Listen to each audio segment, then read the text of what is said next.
The sun hung low and golden over the street as Caleb slammed his car door shut, smoothing the lapel of his jacket with a practiced, impatient motion.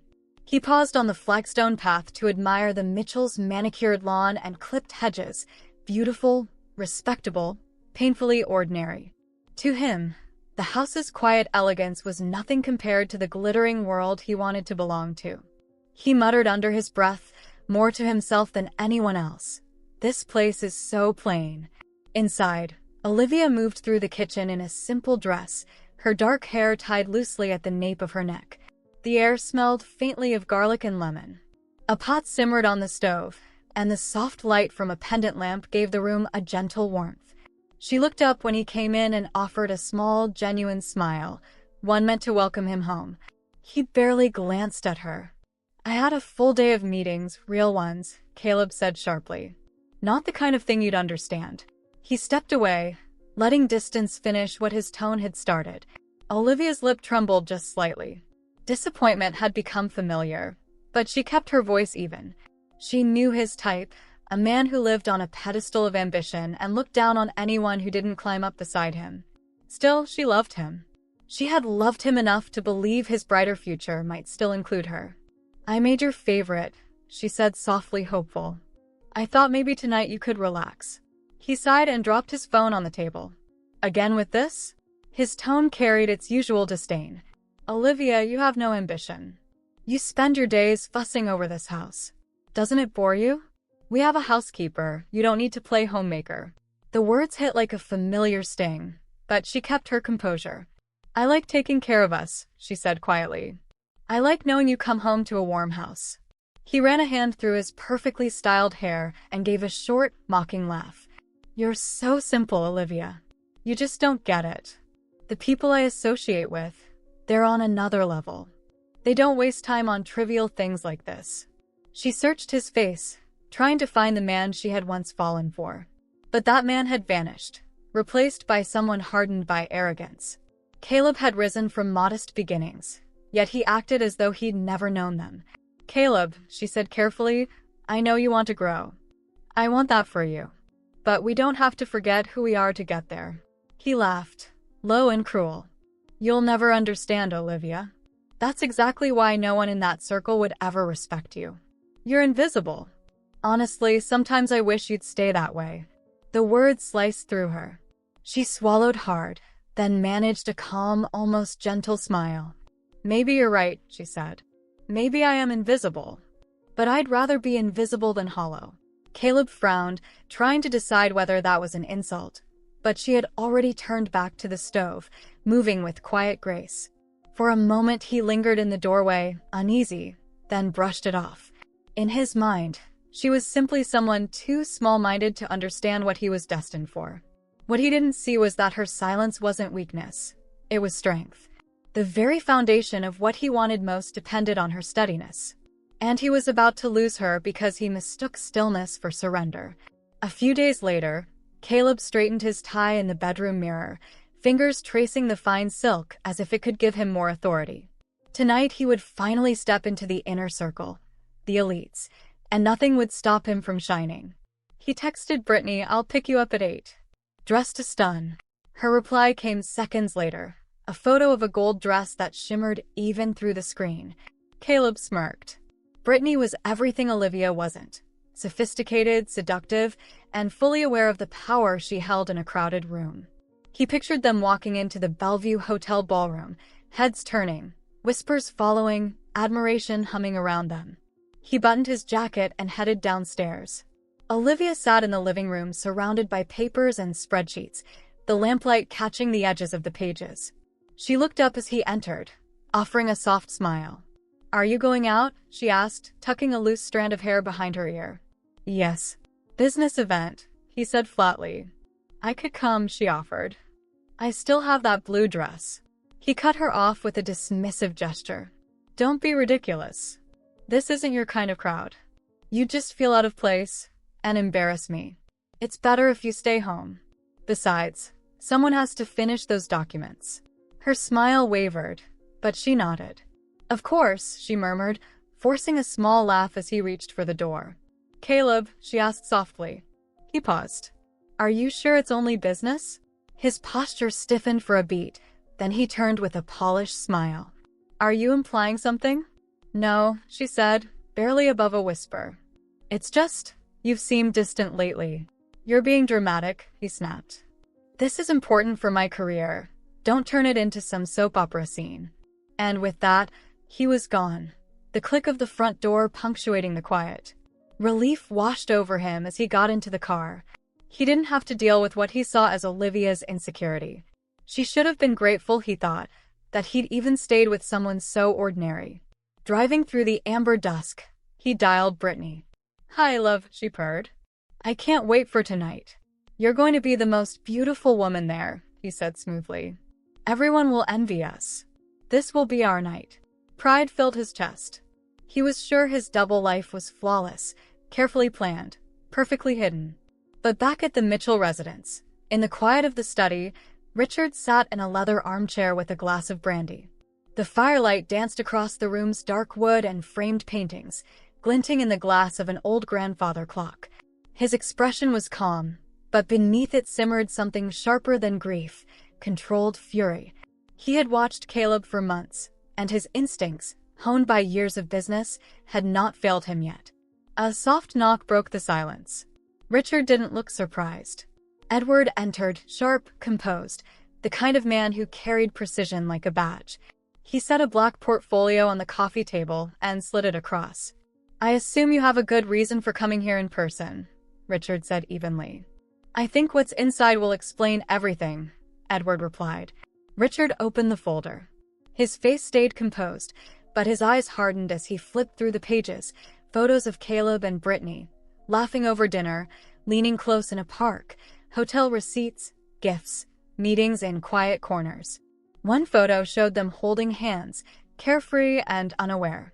So, Richard murmured, his voice low and cold, the man has the nerve to cheat on my daughter. Edward nodded. Yes, sir. It's been going on for months. He's careful, but not careful enough. Richard closed the folder with quiet finality, pressing his hand against the leather as though studying himself. My Olivia, he said softly. So loyal, and that miserable man has been lying to her all along.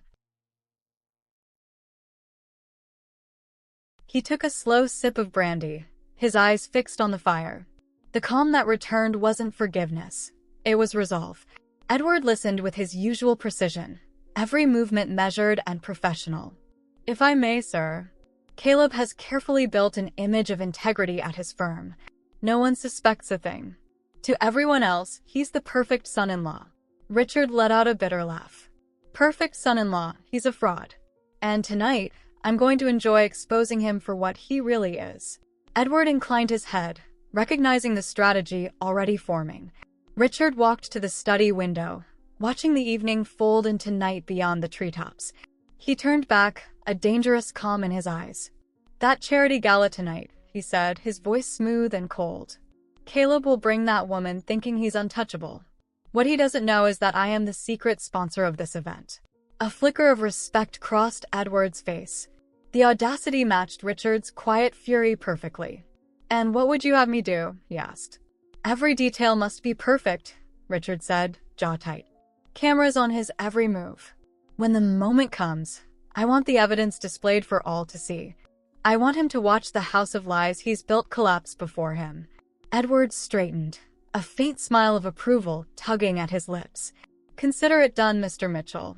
I'll handle it discreetly, exactly the way it needs to be done. Richard stepped back toward the fireplace, the flames casting sharp shadows across his face. The glass of brandy in his hand felt heavy with intent. He thought he could play games with my family, he murmured. But no one deceives the Mitchells and walks away unscathed. I won't just expose him, I'll ruin him. Socially, financially, personally. Edward bowed slightly, sealing their unspoken agreement. I'll take care of everything quietly, he promised. Make sure Olivia is present, Richard added, eyes never leaving the fire. She deserves to see the man she married for who he truly is. Edward departed as silently as he had arrived. Richard remained in the dimly lit study, the firelight flickering across the walls, his fingers tightening around the glass. He drank deeply, then whispered, not to the room, but to the world he intended to set right. "You picked the wrong family to deceive, Caleb." The clink of crystal echoed like a verdict. That Saturday night, the Bellevue Hotel gleamed with the polished opulence of Nashville's elite. Crystal chandeliers scattered golden light across marble floors, bouncing off sequined gowns and pressed tuxedos. Waiters glided silently through the crowd, champagne flutes balanced expertly in their hands, while polite laughter and hushed conversations hummed through the air. Caleb strode into the ballroom, head high, the confidence of a man who believed he had finally arrived. On his arm, Brittany radiated elegance in a gold gown that clung perfectly to her figure, her blonde hair falling in soft waves. Her perfume trailed behind her like a promise. "Everyone's watching us," she whispered, excitement trembling in her voice. "Of course they are," Caleb replied with a grin. "We look perfect tonight." He basked in the glances, approving nods from men, veiled envy from women. For once, he truly felt he belonged among Nashville's powerful circle. Brittany guided him toward the dance floor. The orchestra began a slow waltz, and they moved effortlessly, as if the night itself revolved around them. "You look incredible," he murmured near her ear.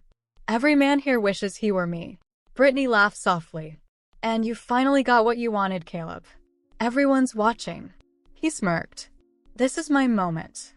Nothing can stop me now." Then a tall, composed man approached, Franklin, one of the city's most respected businessmen. His presence commanded attention without a word. "Caleb," Franklin said smoothly, a polite smile on his face. "Didn't expect to see you tonight. And who's your companion?" Caleb tightened his grip on Brittany's waist. "This is Brittany, an old friend. Thought she'd enjoy meeting a few people in our circle." Brittany offered her hand with practiced elegance. "It's a pleasure, Mr. Franklin. I've heard so much about your work." "The pleasure's mine," Franklin said evenly. "You have good taste, Caleb." Caleb chuckled, pride swelling. "I always have." But Franklin's tone shifted, just enough to unsettle him. "Funny, I thought you were married. Where's your wife tonight?" Caleb hesitated, then recovered. "Olivia's not one for these events. She prefers quiet nights at home." Franklin nodded slowly, eyes sharp and unreadable. "Well," he said under his breath, "I have a feeling this will be a night to remember." A shiver ran down Caleb's spine, though he tried to brush it off. Moments later, the orchestra shifted to a livelier tune. Glasses clinked, laughter rose, and photographers moved through the crowd. Caleb raised his champagne glass beside Brittany, basking in the attention. "This is perfect," Brittany whispered, brushing her hand against his arm. "I've never felt so powerful." He smiled, low and confident. "And this is just the beginning. Nothing can stop us now." Then the grand doors of the ballroom swung open. The orchestra faltered. Conversations died instantly. Caleb turned and froze. Olivia stood in the doorway, radiant and composed in a long cobalt silk gown that shimmered under the chandeliers. Her dark hair fell in soft waves, her expression serene but unyielding. Beside her, Richard Mitchell looked immaculate in a tailored suit, eyes sharp, exuding unshakable resolve. The room stirred, whispers spreading like wildfire. Caleb's grip tightened on his glass. What is she doing here?" he muttered. Brittany's voice shook. "You said she hated these things." Richard's voice cut through the murmurs, calm and commanding. "Ladies and gentlemen," he began, "thank you for joining us tonight at this very special event." The ballroom fell silent, the weight of the Mitchell name pressing down like a physical presence. "This gala holds great meaning for me and my family," Richard continued. "And tonight, I'd like to introduce the woman who represents our legacy and our future. My daughter, Olivia Mitchell, rightful heir to our estate and the true host of this evening." The announcement rippled through the crowd like a shockwave. Caleb went pale. The glass in his hand trembled. Brittany turned toward him, horrified. "She's the host? That means..." But he had no words. His carefully constructed world was crumbling around him. Olivia moved through the crowd with effortless grace. Guests greeted her with admiration, shaking her hand, complimenting her intelligence, her poise. The same people who had fawned over Caleb moments ago now looked at her with respect. When her gaze met his, it was cool and steady. She advanced slowly, each step deliberate, while Richard watched from a distance, expression unreadable. "Well, Caleb," she said softly, calm yet edged with steel.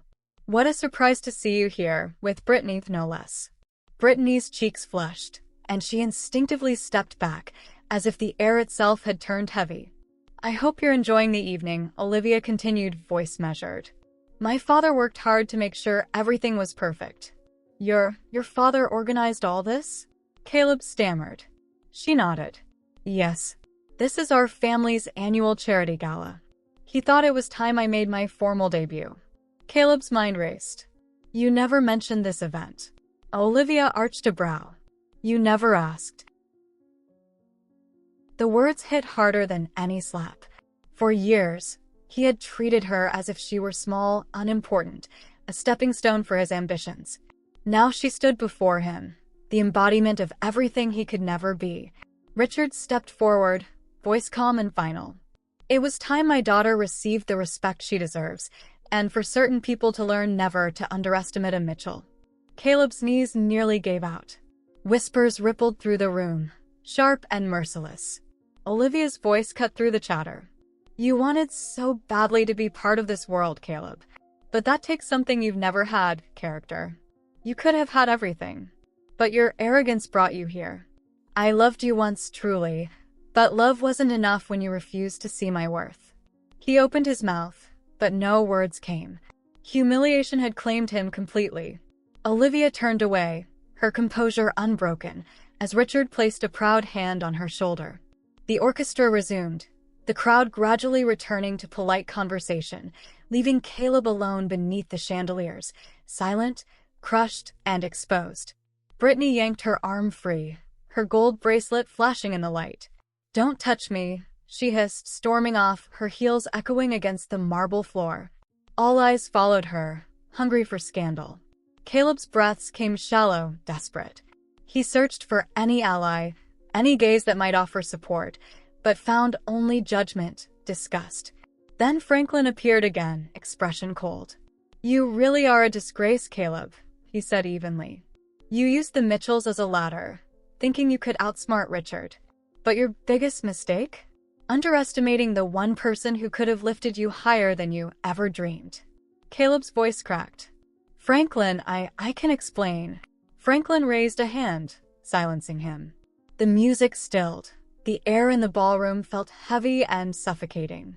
Caleb realized, with a crushing clarity, that everything he had built, every lie, every manipulation, had collapsed. For the first time, he was exactly what he'd spent his life denying, alone. The hum of conversation and the soft notes of a waltz still filled the Bellevue Hotel ballroom, but to Caleb, the world had narrowed to one figure, Olivia. She stood among some of Nashville's most powerful people, her voice carrying effortlessly above the music. They weren't listening out of courtesy. They were captivated by her quiet authority. Under the chandelier's golden light, she was radiant. Her cobalt blue gown shimmered with every movement, satin catching hints of silver as she gestured gracefully. Her poise was effortless, her smile warm yet commanding. She didn't need to demand attention. She drew it naturally, with quiet strength. Caleb had seen her smile before, but never like this, never directed at him. His pulse quickened as he edged toward her, weaving between clusters of whispering guests. His palms were slick, his heart pounding with the shame pressing against his chest. When she finally turned, her expression was unreadable, cool as glass. "What do you want, Caleb?" Her tone was calm, steady, and sharp all at once. I made a mistake," he stammered, voice trembling. "I was a fool, Olivia. Please forgive me. I didn't know." She tilted her head, gaze piercing. "Didn't know what? Who I really was? Or did you just not care to find out?" Her words struck like a blade. He swallowed hard. He had never cared to understand her depth, her ambitions, her quiet intelligence. To him, she'd always been safe, a means to climb higher. "I was an idiot," he admitted, voice breaking. "I thought I needed someone like Brittany to get ahead, but everything I ever needed was standing right in front of me." Olivia sighed softly, a flicker of sadness passing her eyes. You never wanted a partner, Caleb. You wanted a trophy. And when I didn't shine brightly enough for your shallow world, you discarded me. He reached for her hand, but she stepped back, unwavering. I loved you, she continued, voice steady, every word cutting deeper than anger ever could. Even when your arrogance humiliated me, I still believed in us. But you destroyed that, for a spotlight you never earned. Tears pricked his eyes. Olivia, I love you. I was blind, but I see now. Please give me another chance. I'll be the man you deserve. She studied him quietly, eyes steady, unyielding. No, Caleb, she said softly. You'll never be that man. That requires character, and you've shown you don't have any. The words hit like thunder. Caleb's shoulders sagged. Olivia stepped back, her tone calm but final. You used my family. You betrayed my trust. And you had the audacity to act as if I were beneath you, she said. You don't deserve my forgiveness or my love. His knees buckled. He sank to the floor, shattered. Olivia, please, he begged, tears spilling freely. Don't leave me. I have no one. Her eyes softened, but her voice remained firm. You have no one because that's what you chose, she said. You valued status over loyalty, appearances over truth. And now you're living the consequence. Olivia turned with quiet grace, walking toward the grand exit.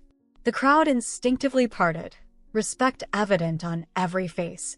The train of her gown brushed the marble floor, a symbol of a woman reclaiming her power without raising her voice. Richard Mitchell approached the broken man, kneeling on the floor. Composed, authoritative. You've lost everything, Caleb, he said evenly. Not just your reputation, but the one person who could have lifted you higher. You underestimated her, and now you'll pay the price. The orchestra swelled, almost mockingly, as the gala continued around him. Caleb sat motionless beneath the warm lights, laughter and clinking glasses a distant hum. Every whisper, every glance cut deeper. His reflection in a mirror looked hollow, pale, stripped of pride. Outside, Olivia stepped into the crisp Nashville night. Autumn air brushed her skin, carrying the faint scent of magnolia. She exhaled, tension leaving her shoulders. For the first time in years, she smiled, a quiet, genuine smile of peace. She was free. Her father waited by the car, pride shining in his eyes. You were magnificent, sweetheart, Richard said warmly. Olivia met his gaze, steady and resolute. I just showed them who I really am, Dad. And now, I'm ready for whatever comes next. They drove away, leaving the Bellevue Hotel and the memory of a man who had built an empire on lies behind. Justice had been served. Olivia Mitchell, once overlooked, had emerged a woman of unshakable grace. Because sometimes, true power lies in being underestimated. In a world obsessed with image, real greatness doesn't shout. It reveals itself quietly, with integrity, courage, and character. Being underestimated is a gift. It allows you to observe, learn, and grow. And when you finally rise, the world cannot look away. Your worth isn't what others see. It's what you know about yourself. Don't waste your energy proving it. When the time is right, your essence will speak louder than any words ever could. You just heard this one from Stories by Sue. If it resonated, don't forget to like and subscribe. What are your thoughts? Share them in the comments. I'd love to hear. Thanks for watching.